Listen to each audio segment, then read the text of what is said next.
نحمده ونستعينه ونستغفره ونعوذ بالله من شرور أنفسنا ومن سيئات أعمالنا من يهده الله فلا مضل له ومن يضلل فلا هادي له وأشهد أن لا إله إلا الله وحده لا شريك له وأشهد أن محمدا عبده ورسوله يا أيها الذين آمنوا اتقوا الله حق تقاته ولا تموتن إلا وأنتم مسلمون يا أيها الناس اتقوا ربكم الذي خلقكم من نفس واحدة وخلق منها زوجها وبث منهما رجالا كثيرا ونساء واتقوا الله الذي تساءلون به والأرحام إن الله كان عليكم رقيبا يا أيها الذين آمنوا اتقوا الله وقولوا قولا سديدا يصلح لكم أعمالكم ويغفر لكم ذنوبكم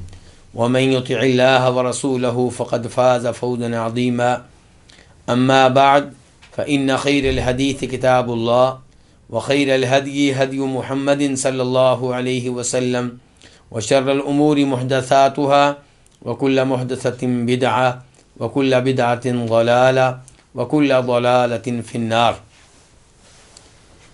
شرح السنہ امام بربہاری رحمہ اللہ کی عظیم ترین کتاب ہے. علماء کرام نے اس کتاب کو بہت اہمیت دی ہے.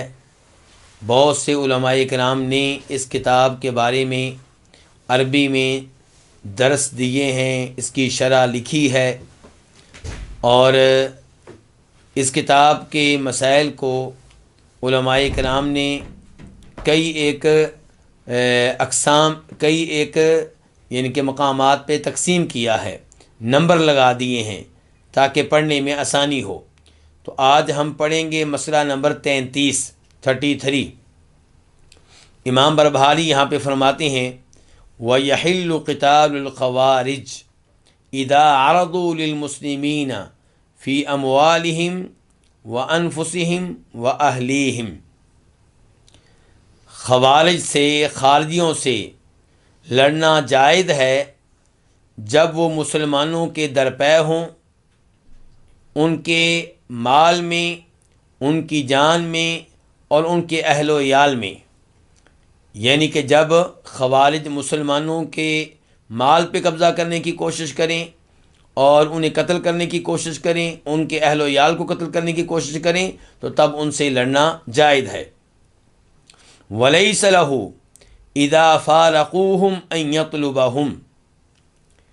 لیکن لڑنے والے کے لیے یہ جائز نہیں ہے کہ جب وہ لڑنے والوں سے الگ ہو جائیں تو پھر ان کا تعاقب کرے، ان کا پیچھا کرے. وَلَا يُجْهِزُ عَلَى جَرِيحِهِمْ. اور نہ ہی ان کے زخمی کو قتل کرنے کی کوشش کرے. وَلَا يَأْخُذُ فَيْئَهُمْ. اور نہ ہی ان کا مال غنیمت لے. وَلَا يَقْتُلُ أَسِيرَهُمْ. اور نہ ہی ان کے قیدی کو قتل کرے. وَلَا يَتْبَعُ مُدْبِرَهُمْ. اور میدان چھوڑ کر بھاگنے والے کا پیچھا نہ کرے. خوارج کے تعلق سے حکمرانوں کے خلاف خروج کرنے والے، حکمرانوں سے بغاوت کرنے والے لوگوں کے خلاف گفتگو جاری و ساری ہے. اور آج کے درس میں امام بربہاری کہہ رہے ہیں کہ خوارج کو قتل کیا جائے گا جب وہ مسلمانوں کو قتل کرنے لگیں، یا ان کے مال پہ قبضہ کرنے لگیں، یا ان کے اہل و عیال کو قتل کرنے لگیں. البتہ انہوں نے یہ کہا ہے کہ اگر خوارج لڑائی سے جان چھڑائیں، میدان سے بھاگیں، تو پھر انہیں قتل کرنے کی ضرورت نہیں ہے. امام بربہاری رحمہ اللہ نے یہ عقیدہ کہاں سے لیا؟ اس کی بنیاد کیا ہے؟ کیا کتاب و سنت سے اس عقیدے کی تائید ملتی ہے؟ اس موضوع پہ تفصیلی گفتگو کرنے سے پہلے میں امام احمد بن حنبل کی کتاب اصول السنہ سے ان کا عقیدہ اس موضوع پہ ذکر کرنا چاہوں گا. وہ کہتے ہیں وَقِتَالُ اللُّصُوصِ والخوارج جائز. کہ چور ڈاکو وغیرہ اور خوارج ان سے لڑنا جائز ہے. کب؟ اذا عرضوا للرجل فی نفسه و مالی، جب وہ کسی آدمی کے درپے ہوں، یعنی کہ اس آدمی کو قتل کرنا چاہیں یا اس کے مال پہ قبضہ کرنا چاہیں. فَلَهُ أَن يُقَاتِلَ عَن نَفْسِهِ وَمَالِهِ، تو پھر مسلمان کے لیے جائز ہوگا کہ وہ اپنی جان کے دفاع میں ان سے لڑے اور اپنے مال کے دفاع میں ان سے لڑے. وَيَدْفَعْ عَنْهَا بِكُلِّ مَا يَقْدِرُ، اور اپنا دفاع کرنے میں، اپنی جان کو بچانے میں، اپنے مال کو بچانے میں پورا زور لگا دے.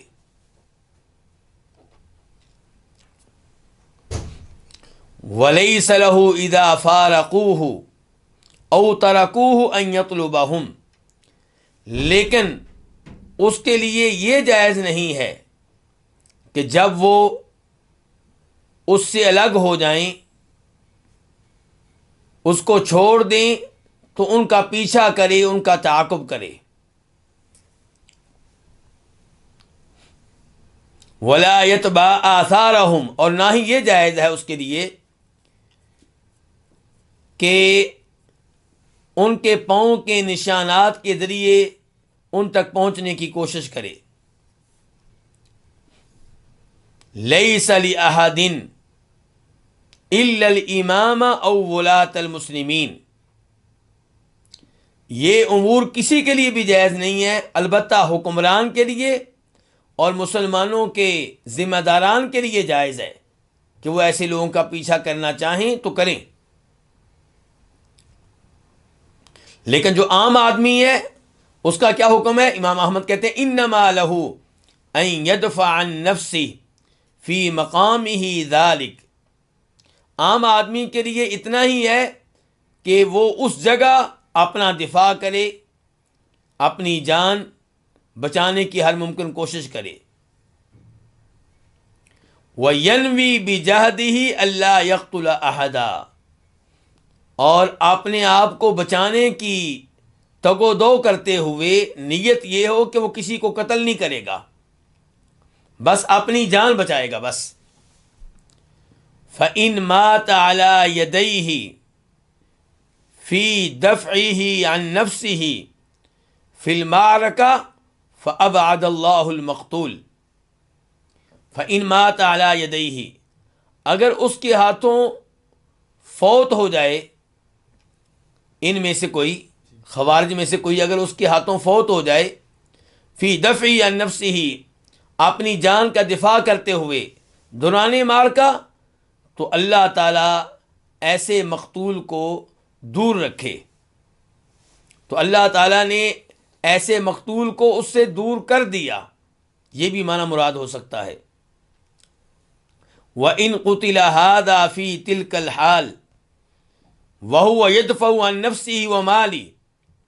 وَإِن قُتِلَ هَذَا، اور اگر یہ مسلمان، سچا مسلمان جو خارجی نہیں ہے، جو خوارج میں سے نہیں ہے، جو اپنا دفاع کر رہا ہے، تو اگر یہ قتل ہو جائے اس حالت میں، وَهُوَ يَدْفَعُ عَن نَفْسِهِ وَمَالِهِ، جبکہ وہ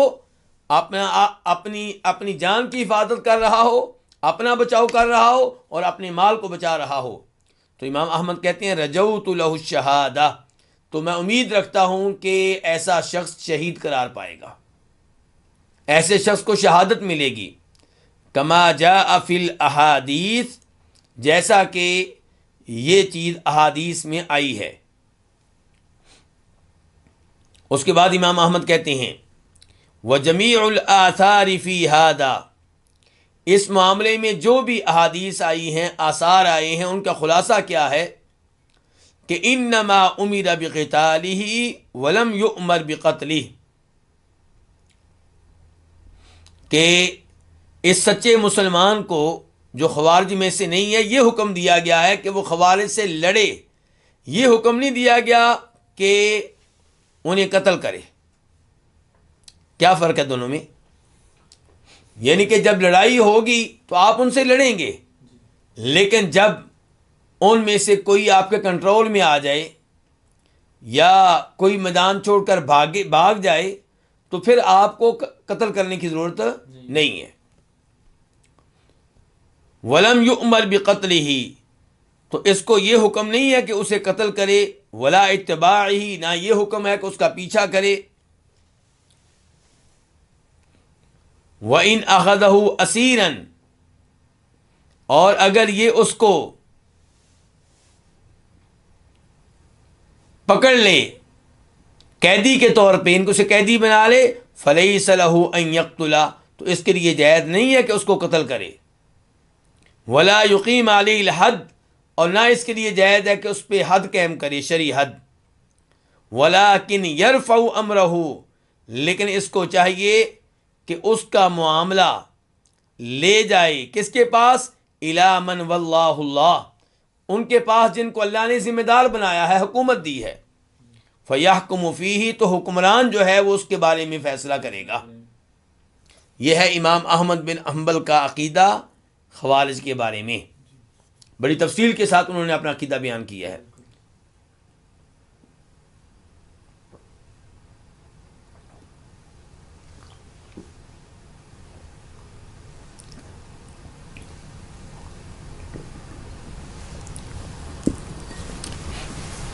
یہاں پہ سوال یہ پیدا ہوگا کہ اتنی تفصیلات یہ کہاں سے لی گئی ہیں؟ کیا اس بارے میں قرآن و حدیث سے ہمیں نصوص ملتی ہیں، دلائل ملتے ہیں؟ تو جواب یہ ہے کہ اس سارے مسئلے کا دار و مدار ایک اور مسئلے پہ ہے. وہ مسئلہ یہ ہے کہ کیا آپ کے نزدیک خوارج مسلمان ہیں یا کافر ہیں؟ اگر آپ انہیں مسلمان مانتے ہیں تو پھر ظاہر ہے کہ مسلمان کو قتل کرنا بلا وجہ جائز نہیں ہے. پھر آپ وہ ساری گفتگو کریں گے جو امام احمد بن حنبل نے کی ہے اور جو امام بربہاری نے کی ہے. اور اگر آپ کہیں گے کہ وہ کافر ہے تو پھر آپ کہیں گے کہ ان کا پیچھا بھی کیا جائے گا، ان کے زخمی کو بھی قتل کرنا جائز ہے، ان کے قیدی کو بھی قتل کرنا جائز ہے، ان کا مال جو ہے اسے غنیمت بنانا جائز ہے. تو پھر سارے امور آپ کیا کہیں گے؟ جائز ہیں. اگر آپ کہیں گے وہ مسلمان ہیں، کافر نہیں ہے، تو پھر آپ کہیں گے کہ یہ سارے امور جائز نہیں ہیں. تو آئیے اب جائزہ لیتے ہیں کہ کیا خوارج انہیں علماء کرام نے کافر قرار دیا ہے یا مسلمان قرار دیا ہے؟ اس بارے میں علماء کرام میں اختلاف ہے. پہلا قول یہ ہے کہ خوارج کیا ہے؟ کافر ہیں.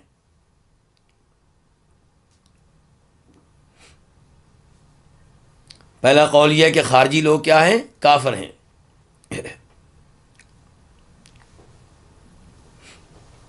کیا دلیل ہے جی آپ لوگوں کی؟ کیوں اتنا سخت فتویٰ آپ لوگوں نے جاری کیا ہے؟ تو اس بارے میں پہلے نمبر پہ وہ احادیث ہیں جن میں یہ بتایا گیا ہے کہ خارجی لوگ خوارج دین سے نکل جاتے ہیں، خوارج دین سے خارج ہو جاتے ہیں، نکل جاتے ہیں. مثال کے طور پہ مسلم شریف کی حدیث نمبر 1066 اور یہ حدیث بخاری میں بھی آئی ہے، وہاں پہ اس کا نمبر ہے 6930. حدیث کے راوی ہیں امیر المؤمنین جناب علی بن ابو طالب رضی اللہ تعالی عنہ، جن کا خوارج سے واسطہ پڑا ہے، جنہوں نے خوارج سے لڑائیاں لڑی ہیں. وہ کہتے ہیں کہ فرمایا نبی صلی اللہ علیہ وسلم نے، سَيَخْرُجُ قَوْمٌ فِي آخِرِ الزَّمَانِ،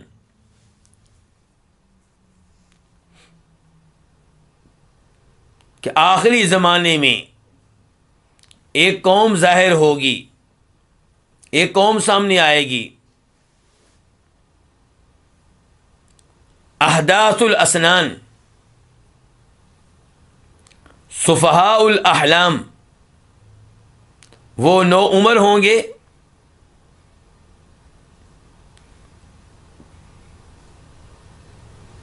اور ہلکی عقل والے ہوں گے۔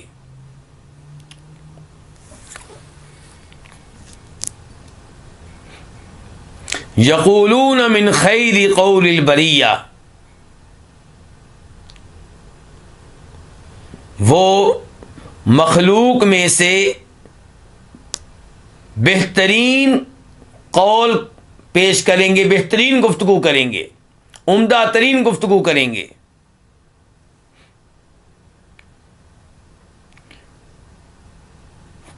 یقرؤون القرآن، قرآن کی تلاوت بھی کرتے ہوں گے۔ لا یجاوز حناجرہم، قرآن ان کے حلق سے نیچے نہیں اترے گا۔ یمرقون من الدین، وہ دین سے نکل جائیں گے۔ کما یمرق السہم من الرمیہ، جیسے تیر نکل جاتا ہے اس جانور سے جس جانور کی طرف وہ تیر بھیجا گیا ہو۔ تیر آپ نے جس شکاری جانور کو مارا ہے، جس کو آپ شکار کرنا چاہتے ہیں، تو اس سے تیر تیزی کے ساتھ نکل جاتا ہے اور لگتا نہیں کہ اس تیر کے اوپر کوئی نشان ہو، کس کا؟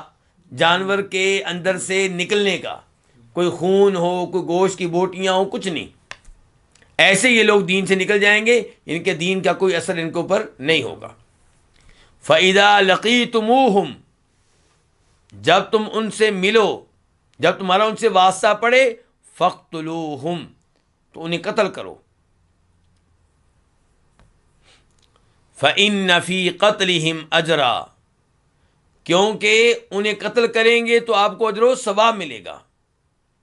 فَإِنَّ فِي قَتْلِهِمْ أَجْرًا لِمَنْ قَتَلَهُمْ، جو ان کو قتل کرے گا اسے اس قتل کرنے پہ اجر و ثواب ملے گا۔ کب؟ عند اللہ یوم القیامہ، اللہ سے ملے گا، قیامت کے دن ملے گا۔ تو اس حدیث سے کیا پتا چلا کہ وہ دین سے نکل جائیں گے۔ دوسرے نمبر پہ وہ سبب جس کی وجہ سے خوارج کو کئی ایک علماء کرام نے کافر قرار دیا، کہ ایسی احادیث ہیں جن میں خوارج کو مخلوق میں سے بدترین لوگ قرار دیا گیا ہے، اور یہ کہا گیا ہے کہ اللہ کی مخلوقات میں سے سب سے زیادہ قابل نفرت یہ لوگ ہیں، اور یہ کہ ان کو قتل کرنے والے بہترین لوگ ہیں۔ مثال کے طور پہ حدیث ہے جسے روایت کرتے ہیں جناب ابو ذر رضی اللہ تعالی عنہ،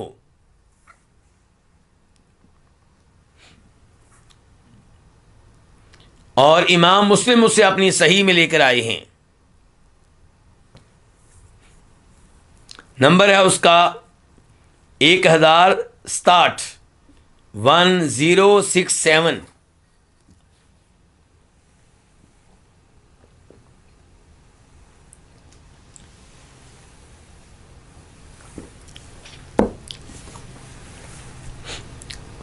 اس حدیث میں فرماتے ہیں نبی کریم صلی اللہ علیہ وسلم، یخرجون من الدین، کہ یہ خوارج دین سے نکل جائیں گے، کما یخرج السہم من الرمیہ، جیسے تیر نکل جاتا ہے اس جانور سے جسے شکار کیا جا رہا ہو۔ ثم لا یعودون فیہ، دین سے نکلنے کے بعد پھر یہ دین میں واپس نہیں آئیں گے۔ ہم شر الخلق والخلیقہ، یہ تمام مخلوقات میں سے بدترین لوگ ہوں گے۔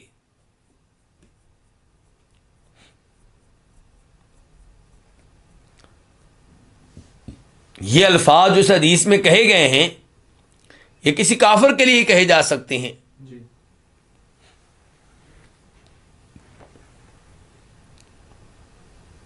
مشہور و معروف صحابی جناب ابو امامہ کہتے ہیں رضی اللہ تعالی عنہ،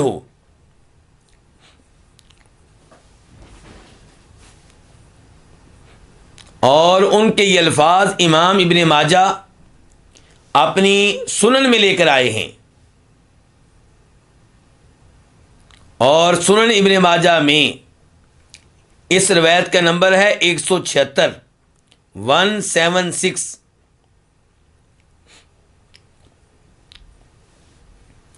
کہتے ہیں ابو امامہ شر قتلا قتلوا تحت ادیم السماء، کہ یہ خوارج ان میں سے جو آسمان کی چھت کے نیچے قتل ہوئے ان میں سے سب سے برے مقتول یہ ہیں.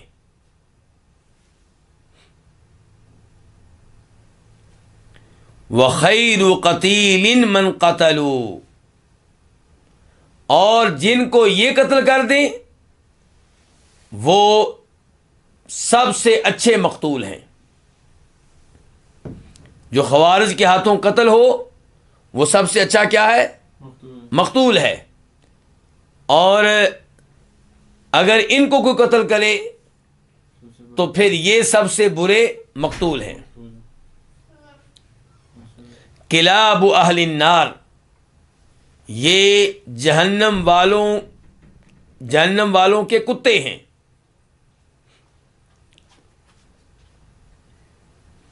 قد کان ہؤلاء مسلمین، یہ مسلمان تھے، فصاروا کفارا، تو اب کافر ہو چکے. یہ کون کہہ رہے ہیں؟ ابو امامہ.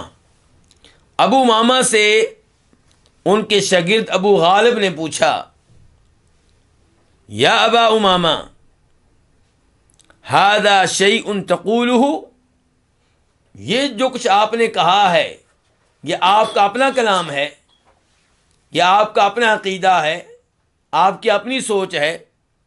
قال بل سمعتہ من رسول اللہ صلی اللہ علیہ وسلم، تو فرمانے لگے کہ میں نے یہ چیز سنی ہے کس سے؟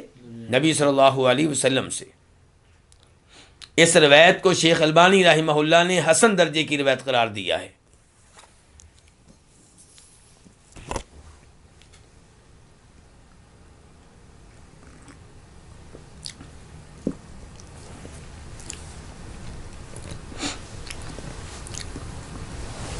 تیسرے نمبر پہ وہ اسباب جن کی وجہ سے خوارج کو کافر قرار دیا جاتا ہے، وہ یہ کہ انہوں نے بڑے بڑے عظیم صحابہ کرام کو کافر قرار دیا ہے. مثال کے طور پہ امیر المؤمنین جناب علی، تو انہوں نے ان صحابہ کرام کو بھی کافر قرار دیا جن کے بارے میں نبی علیہ الصلوۃ والسلام بشارت دے چکے کہ وہ کہاں جائیں گے؟ جنت میں جائیں گے.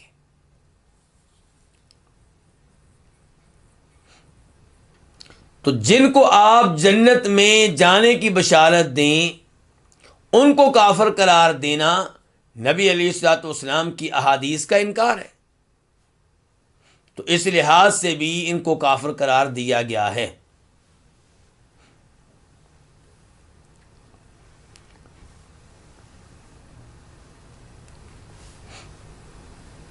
تو یہ تھا پہلا موقف. دوسرا موقف کیا ہے کہ یہ فاسق ہیں، فاجر ہیں، لیکن کافر نہیں ہیں.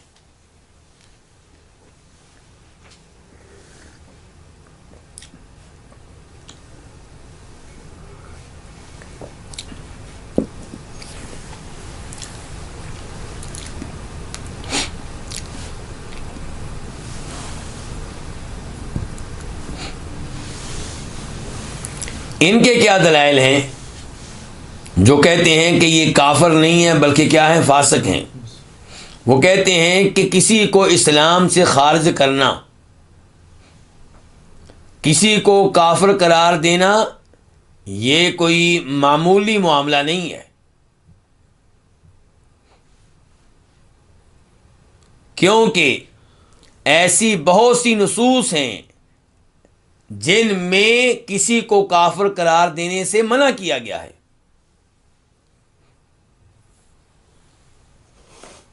البتہ اگر کسی کے قول سے، کسی کے عمل سے کفر بالکل واضح طور پہ معلوم ہو رہا ہو تو پھر اس کو کافر قرار دینے میں کوئی حرج نہیں ہے، وہ بھی تب جب آپ اس پہ حجت قائم کر چکے ہوں۔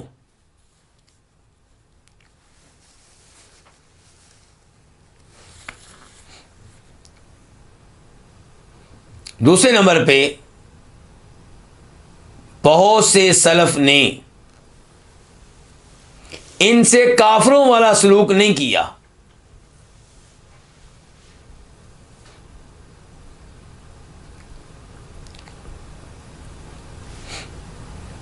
ان کی لڑائیاں ہوئیں امیر المؤمنین جناب علی رضی اللہ تعالیٰ عنہ سے، اور ان کی لڑائیاں ہوئیں جناب عمر بن عبدالعزیز رحمہ اللہ سے۔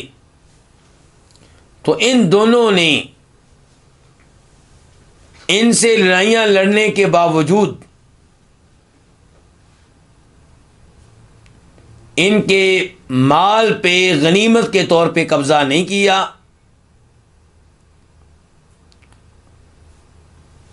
اور انہیں غلام وغیرہ بنانے کی کوشش نہیں کی۔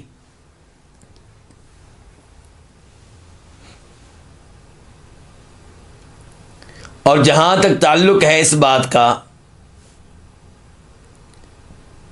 کہ انہوں نے کئی صحابہ کرام کو کافر قرار دیا، تو کئی صحابہ کرام کو کافر قرار دینے میں وہ تاویل سے کام لیتے تھے، اور جو تاویل کرے اور تاویل میں غلطی کر جائے تو اسے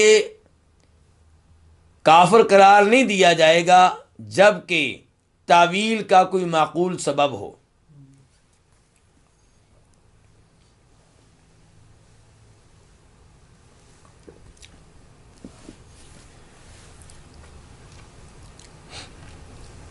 حافظ ابن حجر رحمہ اللہ کہتے ہیں،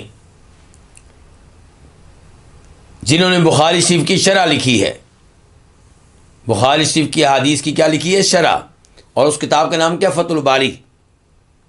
تو یہ اپنی کتاب فتح الباری میں کہتے ہیں وَذَهَبَ أَكْثَرُ أَهْلِ الْأُصُولِ مِنْ أَهْلِ السُّنَّةِ إِلَىٰ أَنَّ الْخَوَارِجَ فُسَاقٌ، کہ اہل سنت والجماعت میں سے اکثر اصولی علماء کرام کا یہ کہنا ہے کہ خوارج فاسق ہیں۔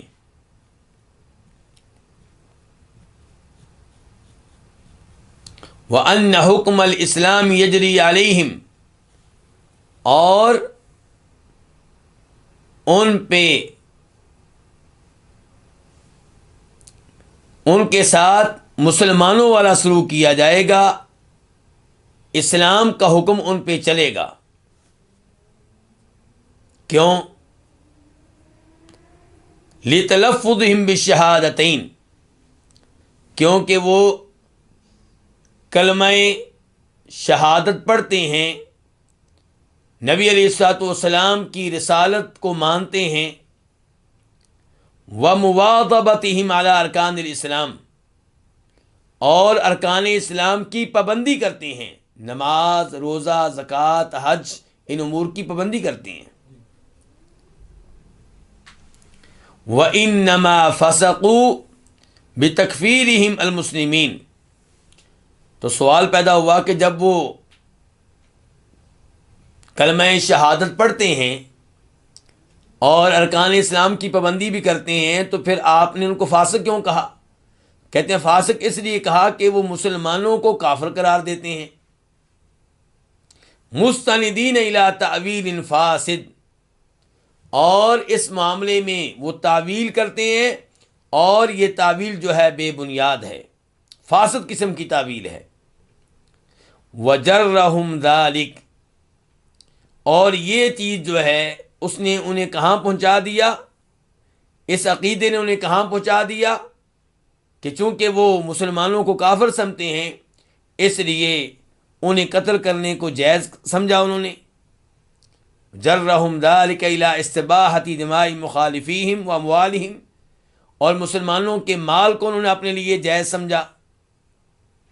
والشہادۃ علیہم بالکفر والشرک، اور وہ مسلمانوں کو کافر اور مشرک قرار دیتے رہے۔ اس کے بعد امام ابن حجر امام خطابی کا قول نقل کرتے ہیں۔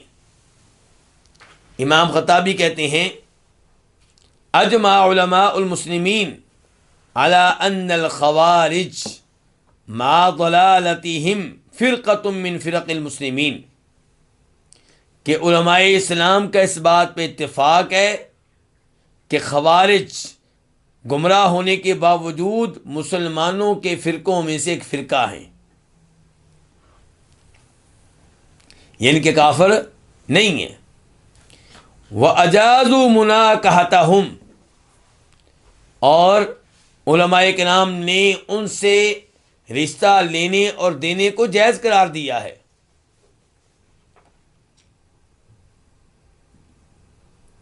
وَأَكْلَ ذَبَائِهِمْ، جس جانور کو خوارج ذبح کریں اس کے گوشت کو علماء کرام نے مسلمانوں کے لیے حلال قرار دیا ہے۔ وَأَنَّهُمْ لَا يُكَفَّرُونَ مَا دَامُوا مُتَمَسِّكِينَ بِأَصْلِ الْإِسْلَامِ، امام خطابی کہتے ہیں کہ جب تک وہ اسلام کے قائل ہیں، توحید و رسالت کی گواہی دیتے ہیں، تب تک ان کو کافر قرار نہیں دیا جائے گا۔ لو جی، دو قول آپ نے سن لیے، اب ان میں سے راجح کون سا ہے؟ جی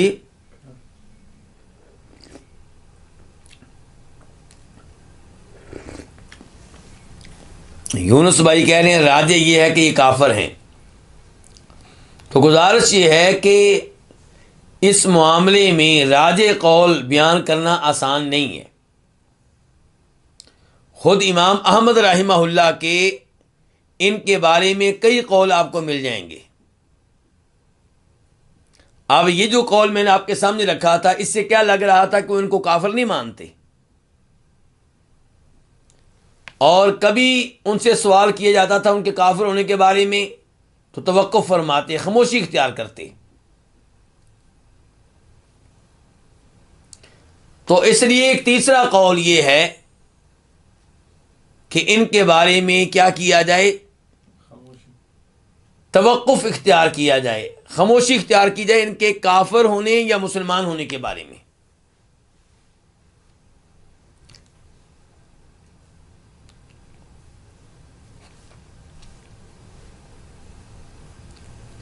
یا پھر آپ تمام خوارج پہ ایک جیسا حکم نہ لگائیں۔ خوارج کی کئی اقسام ہیں، خوارج کے کئی گروہ ہیں، کئی خوارج ایسے ہیں جن پہ کفر کا فتویٰ لگے گا، اور کئی ایسے ہیں کہ جن پہ کفر کا فتویٰ نہیں لگے گا۔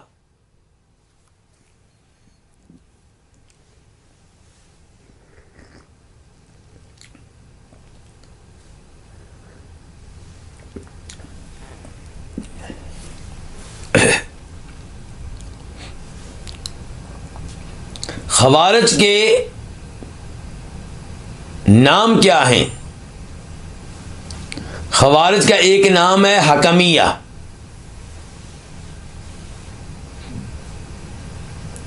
حکمیہ نام کیوں پڑا ان کا؟ کیونکہ جب امیر المؤمنین جناب علی اور امیر معاویہ رضی اللہ تعالیٰ عنہ کی آپس میں لڑائی ہوئی، تو لڑائی کے آخر میں فیصلہ یہ ہوا کہ ایک کمیٹی بنائی جائے جو اس معاملے میں سوچ و بچار کرے اور اس معاملے کا فیصلہ کرے اور ان اختلافات کا حل پیش کرے، تو انہوں نے کہا کہ ہم اس معاملے کو نہیں مانتے، کیونکہ فیصلہ کرنے کا اختیار انسانوں کو نہیں ہے، کس کو ہے؟ اللہ رب العزت کو۔ اور انہوں نے کہا ان الحکم الا للہ، قرآن کہتا ہے کہ فیصلہ کرنے کا حق کس کو ہے؟ صرف اللہ رب العزت کو۔ دوسرا نام ان کا ہے حروریہ، حروریہ، کیونکہ حرورہ نامی علاقے میں، گاؤں میں یہ جمع ہوئے تھے، وہاں ان کا اکٹھ ہوا تھا، تو اس وجہ سے انہیں حروری بھی کہتے ہیں، انہیں مارقہ بھی کہتے ہیں، یعنی کہ دین سے نکل جانے والا گروہ۔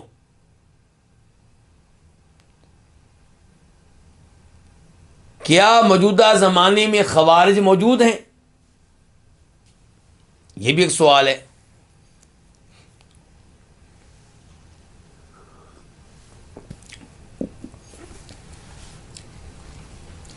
تو اس سوال کا جواب یہ ہے کہ خوارج باقاعدہ ایک گروہ کے طور پہ دنیا میں عام طور پہ موجود نہیں ہے، البتہ ایک ملک ایسا ہے جہاں پہ خوارج کا ایک گروہ موجود ہے اور ان کی حکومت بھی ہے۔ یہ کون سا ملک ہو سکتا ہے؟ عمان۔ عمان جو ملک ہے وہاں پہ خوارج کا ایک حصہ، ایک گروہ موجود ہے، آبادی۔ یہ لوگ اباضی ہیں۔ یہ کیا ہیں؟ اباضی ہیں۔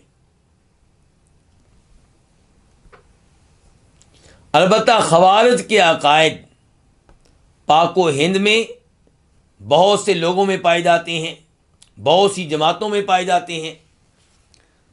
بہت سے لوگ ایسے ہیں جو خوارج کے عقائد سے متاثر ہیں، اگرچہ وہ اپنے آپ کو خوارج مانتے نہیں ہیں، لیکن نظریات وہی ہیں، عقائد وہی ہیں، سوچ وہی ہے۔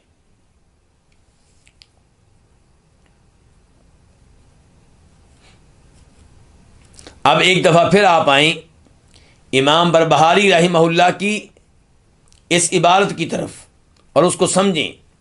کیا کہہ رہے ہیں؟ وَيَحِلُّ قِتَالُ الْخَوَارِجِ، خوارج سے لڑنا حلال ہے، جائز ہے۔ اذا، جب، عرضوا للمسلمین، وہ مسلمانوں کے درپے ہوں، فی اموالہم، ان کے مال میں، ان کی جانوں میں اور ان کے اہل و عیال میں، یعنی کہ جب وہ مسلمانوں کا مال چھیننے کی کوشش کریں، قبضہ کرنے کی کوشش کریں اور مسلمانوں کو قتل کرنے کی کوشش کریں، مسلمانوں کے اہل و عیال کو قتل کرنے کی کوشش کریں اور ان سے لڑنے کے لیے سامنے آ جائیں، تب ان سے لڑنا کیا ہے؟ جائز ہو جائے گا۔ وَلَيْسَ لَهُ إِذَا فَارَقُوهُمْ أَن يَطْلُبَهُمْ، اور اس کے لیے یہ جائز نہیں ہے، کس کے لیے؟ جو ان سے قتال کر رہا ہے، جو ان سے لڑ رہا ہے، اس کے لیے جائز نہیں ہے کہ اذا فارقوہم، کہ جب وہ لڑنے والوں سے جدائی اختیار کریں، الگ ہوں، تو جائز کیا نہیں ہے کہ ان یطلبہم، کہ ان کا تعاقب کرے، انہیں تلاش کرے، انہیں ڈھونڈے۔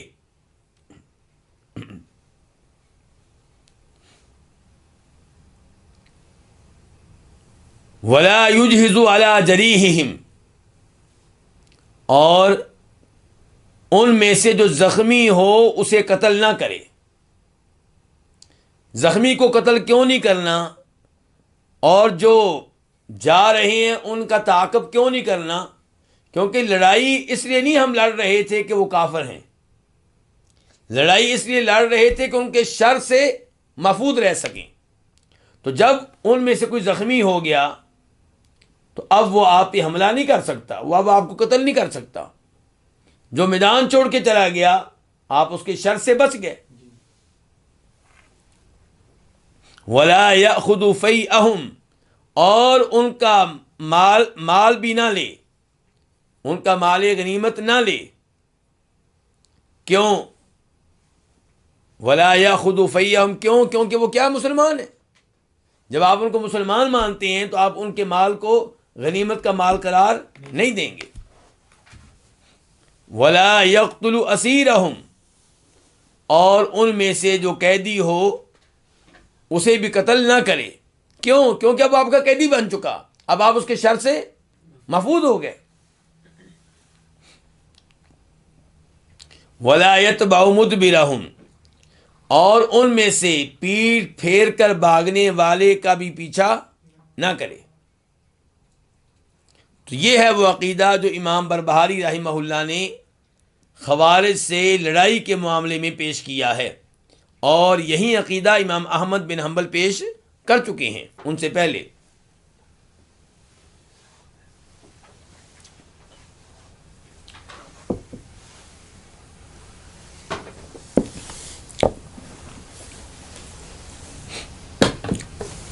اب میں آپ کے سامنے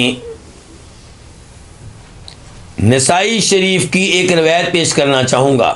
تفصیلی روایت ہے، آپ توجہ سے سنیے گا، اس سے آپ کو پتہ چلے گا کہ خوارج کس قدر سطحی سوچ کے مالک ہوتے ہیں، کس قدر سطحی سوچ کے مالک ہوتے ہیں، اور کیسے شکوک و شبہات میں واقع ہو جاتے ہیں. اور یہ کہ علماء کرام اگر محنت کریں تو ان میں سے کئی سدھر جاتے ہیں، ان کی اصلاح ہو جاتی ہے.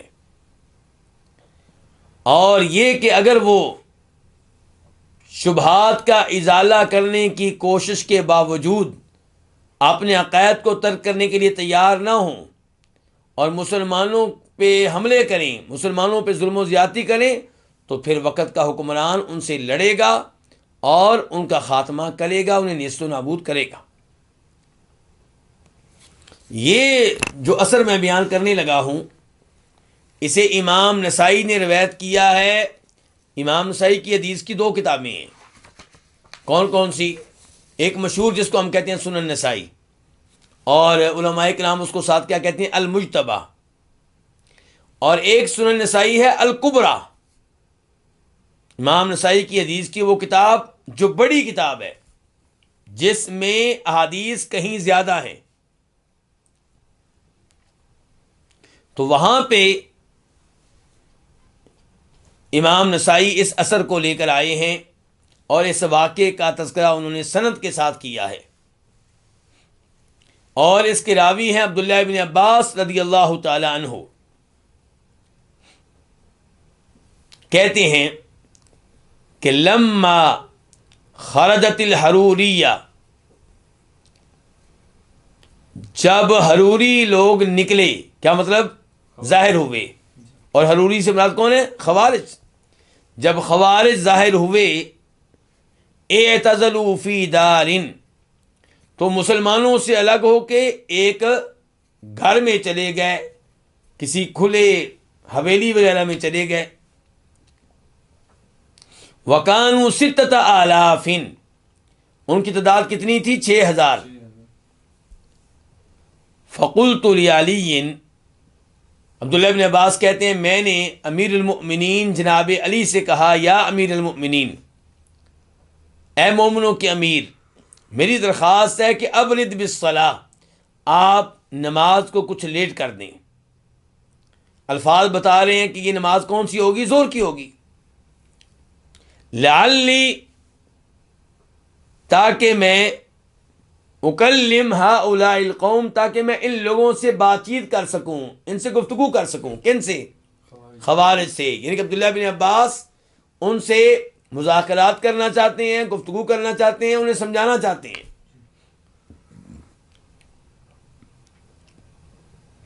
جبکہ جناب علی ان سے لڑنے کا عزم کر چکے تھے، لیکن عبداللہ بن عباس چاہتے تھے کہ ایک دفعہ موقع دیا جائے تاکہ میں ان کو سمجھا سکوں، قائل کر سکوں. جناب علی کہنے لگے انی اخافہم علیکا، مجھے خطرہ ہے. کیا خطرہ ہے؟ کہ کہیں وہ تمہیں کوئی نقصان نہ پہنچا دے، کہیں تجھے قتل ہی نہ کر دے. قلت کلا، میں نے کہا نہیں امیر المومنین، ایسی کوئی بات نہیں، قتل نہیں کریں گے.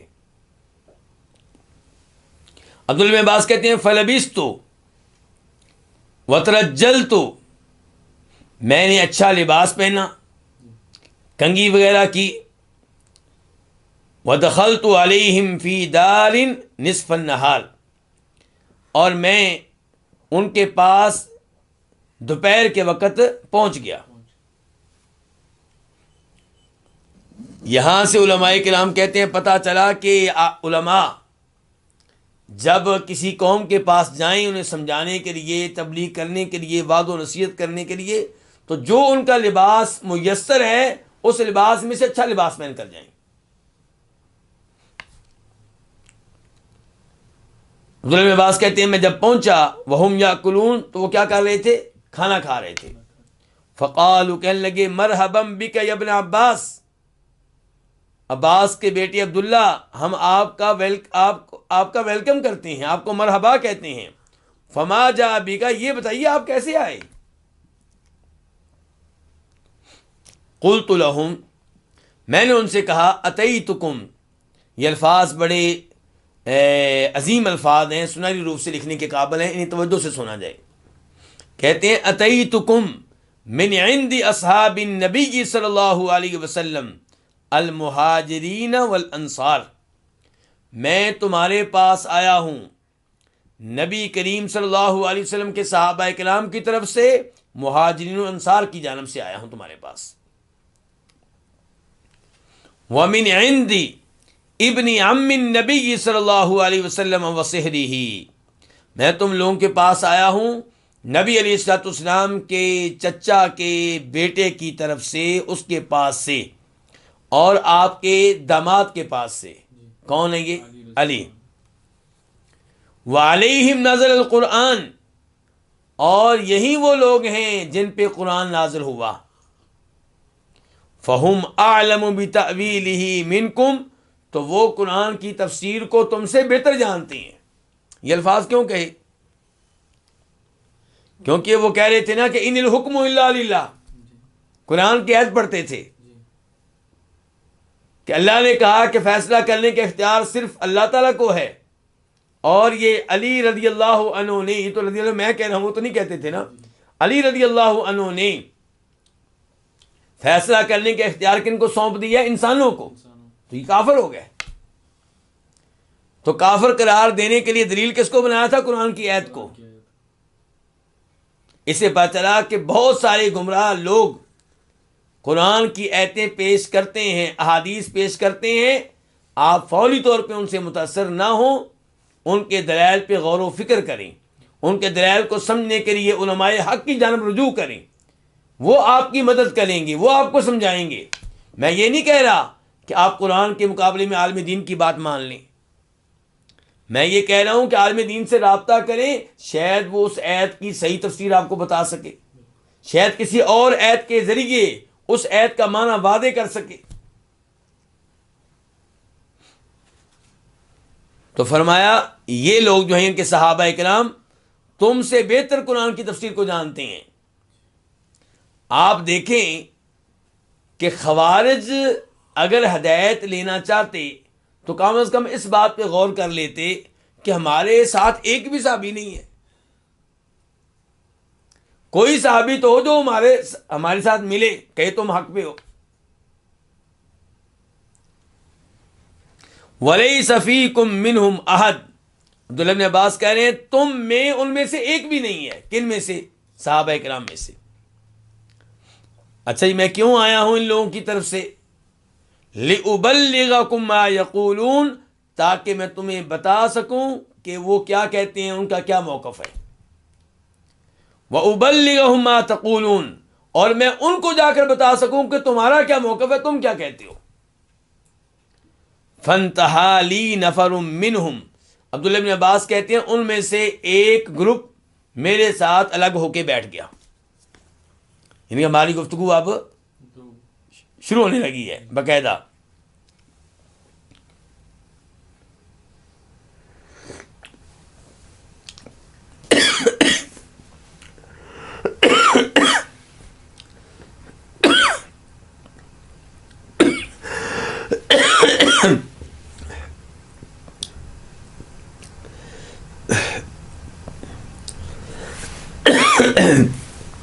قلت میں نے کہا ہاتو ما نقمتم علی اصحاب رسول اللہ صلی اللہ علیہ وسلم وابن عمی، لاؤ تمہیں کیا کیا اعتراض ہیں نبی علیہ الصلوۃ والسلام کے صحابہ کرام پہ اور آپ کے چچا کے بیٹے پہ. قالوا ثلاث، ہمیں کتنے اعتراض ہیں؟ 3. قلت ما ہن، میں نے کہا وہ کیا ہیں؟ قال، تو ان کا نمائندہ کہنے لگا اما احداہن، ان 3 میں سے پہلا اعتراض یہ ہے کہ فَإِنَّهُ حَكَّمَ الرِّجَالَ فِي أَمْرِ اللَّهِ، کہ علی نے کیا کیا ہے اللہ کے معاملے میں، معاملہ شریعت کا، اللہ کے معاملے میں جج کن کو بنایا ہے، فیصل کن کو بنایا ہے، فیصلے کا اختیار کن کو سونپا ہے؟ الرجال، لوگوں کو، مردوں کو. وقال اللہ، اور اللہ تعالیٰ کیا کہتے ہیں؟ ان الحکم الا للہ، فیصلہ کرنے کا اختیار صرف اللہ کو ہے، صرف، کیونکہ کیا آ گیا؟ الا آ گیا. ما شأن الرجال والحکم، کہ ان مردوں کا فیصلہ کرنے سے کیا تعلق؟ فیصلہ تو اللہ کرتا ہے. قلت، میں نے کہا ہذہ واحدہ، یہ تمہارا ایک اعتراض ہو گیا. دوسرا لاؤ. کہنے لگے وہ اما ثانیہ، جہاں تک تعلق ہے دوسرے اعتراض کا، فإنہ قاتل، تو علی نے، ہم تو کہیں گے امیر المؤمنین جناب علی، لیکن وہ تو نہیں کہیں گے نا. کہنے لگے فإنہ قاتل، انہوں نے لڑائی لڑی. لڑائی کس سے لڑی تھی؟ امیر معاویہ سے. ولم یسبی، اور جن سے لڑائی لڑی ہے ان کو قیدی نہیں بنایا. ولم یغنم، ان کے مال پہ غنیمت کے طور پہ قبضہ بھی نہیں کیا. ان کانوا کفارن، اگر تو وہ کافر تھے. کون؟ معاویہ اور ان کا لشکر. اگر وہ کافر تھے، لقد حل سباہم، تو پھر ان کو قیدی بنانا کیا ہے؟ جائز ہے. پبلک کے مفتی جو ہوتے ہیں نا، ہمارے عام لوگ جو ہوتے ہیں مساجد میں، ماشاء اللہ ان میں نیکی کا جذبہ ہوتا ہے، بڑے اچھے خیالات ہوتے ہیں، وہ اپنے فتوے ایسے ہی جاری کر رہے ہوتے ہیں. اب دیکھیے کیا کہہ رہے ہیں، اگر یہ کافر تھے تو پھر ان کو قیدی بنانا بھی جائز ہے. وَلَئِن كَانُوا مُؤْمِنِينَ، اور اگر یہ مومن تھے تو ما حل سباہم ولا قتالہم، تو پھر قیدی بنانا جائز نہیں ہے، تو ان سے لڑنا بھی جائز نہیں ہے. لڑائی کیوں کی پھر؟ یعنی کہ آپ کی طرف سے دیکھیں وہ کتنے عقل مند بن رہے ہیں. کہہ رہے ہیں کہ علی کے پاس کوئی جواب نہیں رہے گا، یا تو کہیں کہ یہ کون ہے؟ کافر. کافر ہیں تو کافروں کو قیدی بھی بنانا چاہیے. اور اگر یہ کیا ہیں؟ مسلمان ہیں، تو پھر لڑائی کیوں لڑی ہے؟ مسلمانوں سے لڑنا جائز نہیں ہے.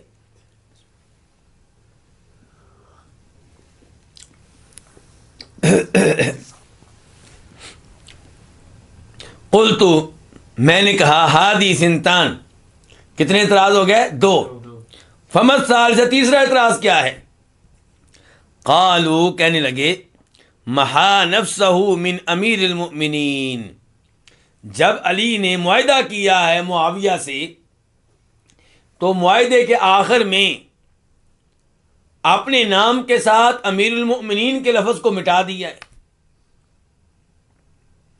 کیونکہ جب معاہدہ ہوا تو جناب معاویہ نے کہا کہ آپ امیر المومنین نہیں لکھ سکتے، کیونکہ اگر میں آپ کو امیر المومنین مان لوں تو پھر میں آپ سے اختلاف کیوں رکھوں. یعنی کہ ان کا مطلب تھا کہ میں آپ کو اس وقت تک امیر المومنین نہیں مانوں گا جب تک کہ میرا مطالبہ پورا نہ ہو جائے، جناب عثمان کے قاتل میرے والی نہ ہو جائیں. تو جناب علی صلح پسند تھے، انہوں نے کیا کیا؟ ان کا کوئی بات نہیں، میرا نام رہے گا امیر المومنین، مٹا دو. مٹا دیا. تو اب یہ کیا کہہ رہے ہیں؟ کہتے ہیں محا نفسہ من امیر المؤمنین. اور یہ یاد رہے کہ یہ خوارج لڑائی میں جناب علی کے لشکر کا حصہ تھے. وہ تو الگ تب ہوئے نا جب جناب علی نے صلح پہ رضامندی ظاہر کی اور کمیٹی بنا دی، تب الگ ہوئے تھے. تو کہتے ہیں کہ انہوں نے امیر المومنین کے لفظ کو اپنے نام کے سے کیا کیا ہے؟ ہٹا دیا ہے. فَإِن لَمْ يَكُنْ امیر المؤمنین، اگر یہ مومنوں کے امیر نہیں ہیں کیونکہ انہوں نے مٹا دیا ہے، تو فَهُوَ امیر الکافرین، پھر یہ کافروں کے امیر ہیں. ایسے دلائل ہوتے ہیں عام لوگوں کے، یا یہ ہو، بس درمیان میں کوئی راستہ نہیں.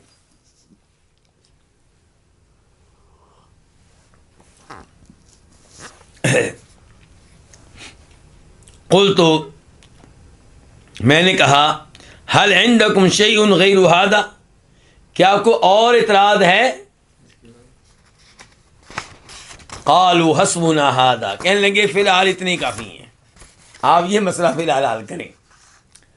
قلت لهم، میں نے ان سے کہا کہ ان قرأت علیکم من کتاب اللہ جل ثناؤہ وسنت نبیہ ما يرد قولکم اترجعون، اگر میں تمہارے سامنے قرآن کی آیتیں رکھوں، نبی علیہ السلام کی وہ احادیث رکھوں جن سے پتہ چلے کہ تمہارے اعتراضات غلط ہیں، تو کیا میری بات مان لو گے، اپنے موقف سے رجوع کر لو گے؟ قالوا نعم، کہنے لگے بالکل. قلت، میں نے کہا اما قولکم حکم الرجال فی امر اللہ فانی اقرأ علیکم فی کتاب اللہ ان قد سیر اللہ حکمہ الی الرجال فی ثمن ربع درہم. تمہارا پہلا اعتراض یہ تھا کہ علی نے اللہ کے معاملے میں انسانوں کو، مردوں کو فیصلے کا اختیار دیا ہے. تو میں تمہارے سامنے اللہ کی کتاب سے وہ آیت پڑھوں گا جس سے پتہ چلے گا کہ خود اللہ رب العزت نے مردوں کو فیصلہ کرنے کا اختیار سونپا ہے، دیا ہے، ایک ایسی چیز میں جس کی قیمت درہم کا چوتھا حصہ ہے، یعنی کہ معمولی سی چیز.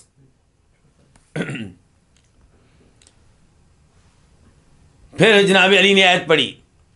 اللہ تعالیٰ فرماتے ہیں سورہ مائدہ میں آیت نمبر 95 میں 95 میں، یا ایھا الذین آمنوا، اے ایمان والو، لا تقتلوا الصید وانتم حرم، احرام کی حالت میں تمہیں شکار کرنے کی اجازت نہیں ہے. ومن قتلہ منکم متعمدا، جو تم میں سے احرام کی حالت میں جان بوجھ کے شکار کرے، فجزاء مثل ما قتل من النعم، تو جیسے جانور کا شکار کیا ہے ویسا جانور پالتو جانوروں میں سے اللہ کی راہ میں قربان کرنا ہوگا. مثال کے طور پہ آپ نے جس کا شکار کیا وہ کیا، ہرن، تو اس جیسا جانور پالتو کون سا ہے؟ بکری. تو ایک عدد بکری آپ اللہ کی راہ میں دیں گے.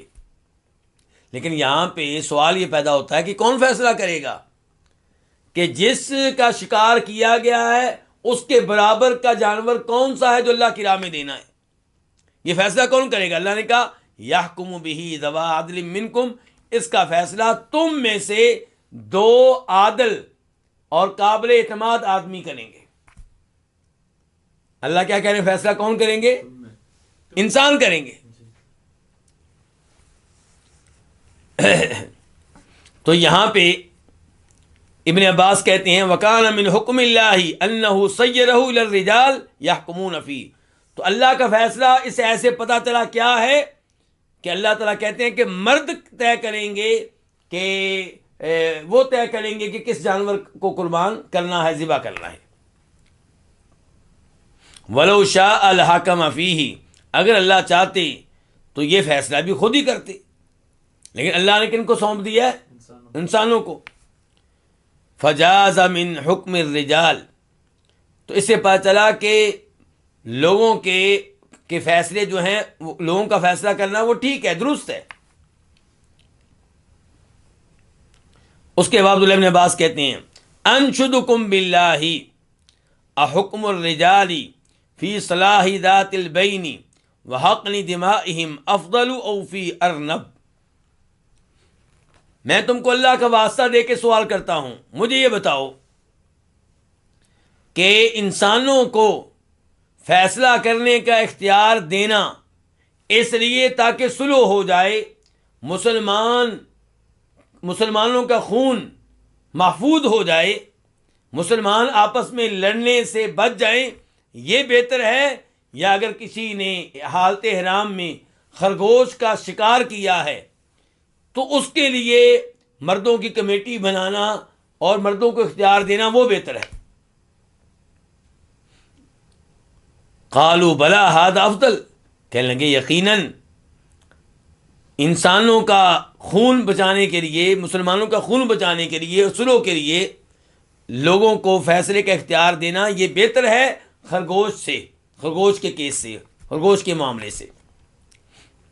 عبداللہ بن عباس کہتے ہیں پھر ایک اور آیت سن لو، اب اللہ تعالیٰ کہتے ہیں اس عورت اور اس کے خامد کے بارے میں جن میں کیا ہو جائیں، اختلافات ہو جائیں۔ سورہ نساء آیت نمبر 35 وَإِنْ خِفْتُمْ شِقَاقَ بَيْنِهِمَا، اگر تمہیں آپس میں مخالفت کا ڈر ہو، فَبْعَثُوا حَكَمًا مِّنْ أَهْلِهِ وَحَكَمًا مِّنْ أَهْلِهَا، تو ایک مرد لڑکی کے خاندان سے اور ایک مرد لڑکے کے خاندان سے مقرر کرو فیصلہ کرنے کے لیے۔ تو یہاں پہ بھی اللہ تعالیٰ کیا کہہ رہے ہیں، فیصلہ کون کریں گے؟ انسان کریں گے۔ عبداللہ بن عباس کہتے ہیں میں تمہیں اللہ کا واسطہ دے کے سوال کرتا ہوں، صلح کرانے کے لیے، مسلمانوں کا خون بچانے کے لیے لوگوں کو اختیار کا فیصلہ دینا یہ بہتر ہے، یا ایک عورت کی شرمگاہ کے معاملے میں لوگوں کو اختیار کا فیصلہ دینا بہتر ہے؟ یعنی کہ میاں بیوی کے معاملے میں جو مردوں کو اختیار کا فیصلے کا اختیار دیا گیا ہے، یہ کس لیے ہے؟ عورت کی عزت بچانے کے لیے، عورت کی شرمگاہ کو محفوظ رکھنے کے لیے۔ عبداللہ بن عباس کہتے ہیں خرجت من ہذہ، میں فارغ ہوا اس اعتراض سے، تمہارے ذہن صاف ہو گئے؟ کہنے لگے نعم، بالکل۔ لو جی اب یہاں پہ آپ رکیں اور سوچیں، انہوں نے اپنی طرف سے کیا پیش کیا تھا؟ قرآن۔ عبداللہ بن عباس نے اس کے مقابلے میں کیا پیش کیا ہے؟ قرآن کی ایک آیت کی وضاحت دوسری آیت کرتی ہے، قرآن کے ایک حصے کو دوسرے حصے کی روشنی میں سمجھیں، آپ صحیح معنوں میں قرآن کو سمجھ سکیں گے، ورنہ آپ کسی آیت کا وہ مطلب سمجھ رہے ہوں گے جو مراد نہیں ہوگا، جو مقصود نہیں ہوگا، آپ غلط سمجھ رہے ہوں گے، اور کہتے آپ کیا ہوں گے؟ جی میں تو قرآن پہ عمل کر رہا ہوں۔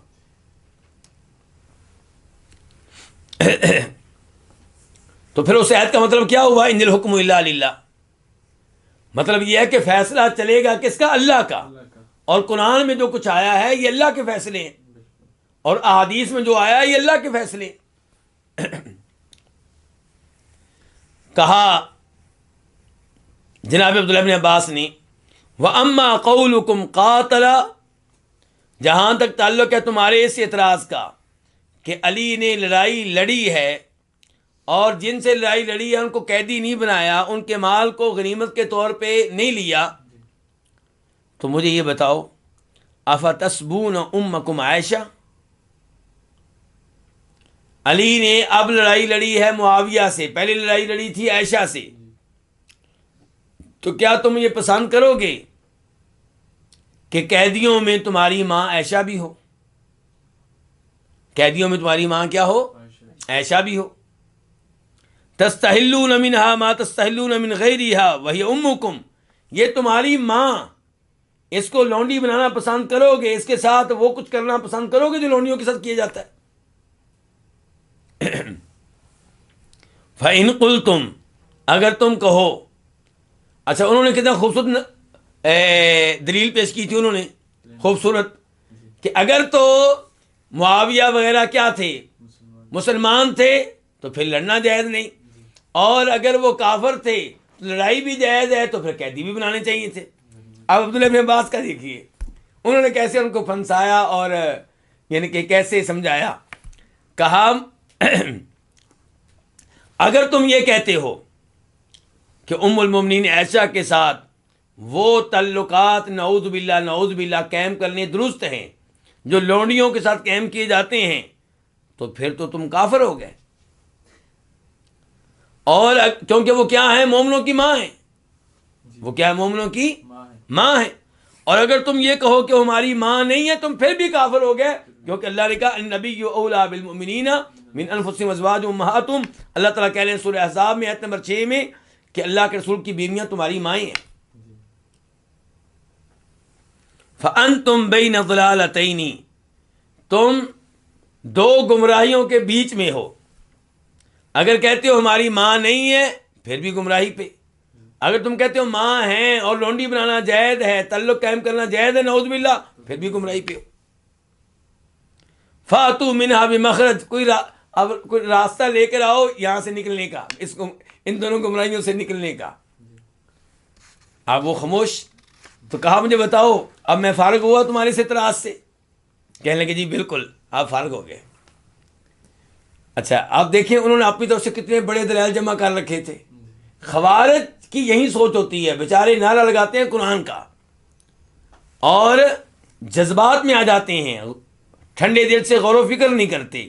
قرآن کی دیگر آیتوں کے ذریعے، قرآن کو احادیث کے ذریعے، قرآن کو صحابہ کرام کے اقوال کے ذریعے سمجھنے کی کوشش نہیں کرتے. تیسرا اعتراض کیا تھا کہ انہوں نے اپنے نام سے کیا مٹا ڈالا ہے؟ امیر المؤمنین کا لفظ. تو عبداللہ بن عباس نے کہا فانا آتیکم، میں تمہارے پاس وہ چیز لے کر آؤں گا، میں وہ چیز پیش کروں گا جس کی وجہ سے تم مطمئن ہو جاؤ گے. نبی صلی اللہ علیہ وسلم نے صلح حدیبیہ کے موقع پہ مشرکین سے صلح کی اور انہی علی سے کہا تھا کہ لکھو معاہدہ، اکتب یا علی، لکھو یا علی، ھذا ما صالح علیہ محمد رسول اللہ، یہ وہ شرائط ہیں جن پہ معاہدہ ہو رہا ہے محمد رسول اللہ کا. آگے لکھنا تھا کن کے ساتھ؟ مکہ کے لوگوں کے ساتھ، قریش کے ساتھ. تو وہ بول پڑے فوراً، کہنے لگے لو نعلم انک رسول اللہ ما قاتلناک، اگر ہم آپ کو اللہ کے رسول مانتے تو پھر ہم آپ سے لڑائیاں کیوں لڑتے؟ تو کہا یعنی کہ آپ اپنے نام سے مٹائیں. کیا مٹائیں؟ رسول اللہ. تو اللہ کے رسول نے فرمایا صلی اللہ علیہ وسلم نے امہو یا علی، علی مٹا دو رسول اللہ کا لفظ. اللہم انک تعلم انی رسول اللہ، اللہ اے اللہ تو جانتا ہے کہ میں تیرا رسول ہوں. امہو یا علی، علی مٹا دو. مکتوب اور لکھو ھذا ما صالح علیہ محمد بن عبداللہ، یہ وہ معاہدہ ہے جس پہ صلح ہو رہی ہے محمد بن عبداللہ اور مکہ کے قریشیوں کے مابین. عبداللہ بن عباس کہتے ہیں کہ اللہ کے رسول نے اپنے نام سے کیا مٹا ڈالا؟ رسول اللہ. تو کیا رسول اللہ تھے کہ نہیں تھے؟ کہا اور اللہ کی قسم اللہ کے رسول علی سے کہیں بہتر ہیں، اور آپ نے اپنے نام کے آگے سے رسول اللہ مٹا ڈالا. لیکن آپ کے مٹا ڈالنے سے آپ کی نبوت ختم نہیں ہو گئی. ایسے علی نے امیر المومنین کا لفظ مٹا ڈالا ہے، اس کا مطلب یہ نہیں کہ ان کی امارت ختم ہوگی، خلافت ختم ہو گئی ہے. کہا اخرجت من ہذہ، بتاؤ اس اعتراض سے بھی میں فارغ ہوا؟ کہنے لگے بالکل. تو عبداللہ بن عباس کہتے ہیں کہ کتنے لوگ تھے وہ؟ 6000. 2000 ان میں سے واپس آ گئے. علم عبداللہ بن عباس کا علم کا فائدہ، 2000 لوگ قتل ہونے سے بچ گئے اور باقی ادھر ہی رہے. 4000 وہ گمراہی پہ رہے اور ان سے پھر مہاجرین و انصار صحابہ کرام نے لڑائیاں لڑیں. تو اب آپ اندازہ کریں یہاں سے یہ صورتحال ہوتی ہے کن کی؟ خوارج کی، کہ یہ چند باتیں اپنے ذہن میں بٹھا لیتے ہیں اور سمجھتے ہیں کہ ہم حق پہ ہیں، باقیوں کو کافر قرار دیتے ہیں. اس میں کوئی شک و شبہ نہیں کہ خوارج عام طور پہ کیا ہوتے ہیں؟ نیکی پہ ہوتے ہیں، تقویٰ پہ ہوتے ہیں، نمازیں پڑھنے والے ہوتے ہیں، صدقہ خیرات کرنے والے ہوتے ہیں، اذکار کا اہتمام کرنے والے ہوتے ہیں. لیکن اس کا مطلب یہ نہیں ہے کہ جو گناہ کرتا نظر آئے آپ اس کو کافر قرار دے دیں. اگر آپ کسی کو سود لیتا ہوا دیکھیں تو آپ کہہ دیں کافر ہے. بھی آپ کہیں مجرم ہے، کبیرہ گناہوں کا ارتکاب کر رہا ہے، جہنم میں جائے گا، یہ بات صحیح ہے، لیکن کافر اس کو قرار نہ دیں. ایسے ہی آپ کا جو حکمران ہے اس میں غلطیاں ہوں گی، یقیناً ہوں گی، کیونکہ معصوم نہیں ہے. تو آپ اس کی اچھے طریقے سے اصلاح کرنے کی کوشش کریں.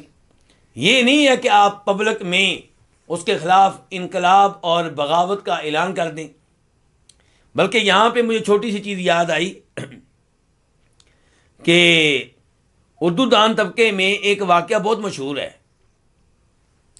اور اس واقعے کی وجہ سے بھی لوگ حکمرانوں کے خلاف بہت جلدی اٹھ کھڑے ہوتے ہیں. کیا واقعہ ہے کہ جناب عمر فاروق ایک بار خطبہ دینے لگے، تقریر کرنے لگے، تو ایک صحابی کھڑے ہو گئے.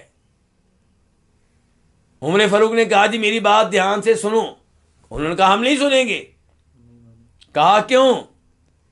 کہا پہلے آپ ہمیں کلیئر کریں، آپ ہمیں حساب دیں. آپ نے 2 چادریں پہن رکھی ہیں، یہ کہاں سے آئیں؟ جو مال غنیمت آیا تھا آپ نے تقسیم کیا، سب کو ایک ایک چادر دیا آپ نے، تو آپ کی بھی ایک چادر بنتی تھی، دوسری چادر کہاں سے آ گئی؟ جب تک آپ مطمئن نہیں کریں گے ہم آپ کی گفتگو نہیں سنیں گے. اور یہ چیز ہمارے عام نوجوان کو یہ واقعہ بڑا اچھا لگتا ہے. جی شبلی نعمانی نے لکھا ہے، بالکل صحیح کہہ رہے ہیں آپ. تو عام آدمی اس واقعے کو پیش کرتا ہے جناب عمر فاروق کے عدل و انصاف کے طور پہ. بھی اس میں کوئی شک و شبہ نہیں کہ عدل و انصاف کرنے والے تھے. ان کا عدل و انصاف ثابت کرنے کے لیے جھوٹے واقعات بیان کرنے کی کوئی ضرورت نہیں ہے. تو کہتے ہیں کہ عمر فاروق نے کہا اس معاملے میں مطمئن نہیں کروں گا، میں کسی اور سے گواہی لوں گا. ہاں جی عبداللہ موجود ہے میرا بیٹا؟ تو وہ کھڑے ہو گئے. کہا بتاؤ بھائی یہ چادر کہاں سے آئی؟ تو عبداللہ بن عمر کہنے لگے یہ دوسری چادر جو مجھے ملی تھی میں نے ابا جی کو دے دی ہے. تو تب وہ صحابی کہنے لگے جی اب ہم آپ کی بات سنیں گے، اب آپ بات کریں جو کرنا چاہتے ہیں. تو لوگ کہتے ہیں دیکھا پبلک میں حکمران کو پکڑ لیا، اس سے حساب مانگا. تو میرے بھائی یہ واقعہ بالکل بھی ثابت نہیں ہے جناب عمر فاروق سے. اس واقعے کی کوئی حقیقت نہیں ہے، اور نہ ہی صحابہ کرام کا ایسا رویہ ہوا کرتا تھا. وہ تو ابو ذر غفاری کو آپ دیکھ لیں، ان کو مدینہ سے نکلنا پڑا، ربضہ میں رہنا پڑا، پھر بھی کہا کرتے تھے کہ میں اپنے امیر کی حکمران کی اطاعت کروں گا، چاہے وہ غلام ہو، حبشی ہو، چاہے اس کا ناک کٹا ہوا ہو، چاہے اس کا کان کٹا ہوا ہو. صحابہ کرام تو اس قسم کے لوگ تھے، اپنے حکمران خلیفہ کی اطاعت کرنے والے، اس کی ہر بات کو ماننے والے. آپ دیکھ لیں جب خالد بن ولید کو عمر فاروق نے قیادت سے ہٹایا تو کیا کوئی احتجاج ہوا تھا؟ کوئی مظاہرے ہوئے تھے؟ کچھ بھی نہیں ہوا. اللہ رب العزت سے دعا ہے کہ اللہ تعالی ہمیں صحیح عقیدہ سیکھنے کی توفیق عنایت فرمائے. وآخر دعوانا الحمدللہ رب العالمین.